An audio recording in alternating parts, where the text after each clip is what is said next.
Rehan Zeb Khan was also among the participants in the Commonwealth Youth Conference 2022. Zeb Khan is a young man from Khyber Pakhtunkhwa province, a remote area of Pakistan, who has been working for building the capacity of the young people and engaging them in community awareness.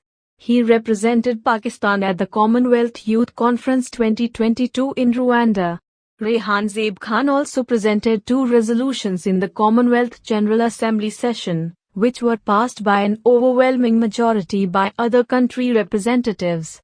He urged the Commonwealth member states to involve at least 10% of the youth in the country's policy making and other important decision making. What we should do to protect this? Millions of people die every year. A very exciting day there indeed. Now moving on, young people on the African continent have expressed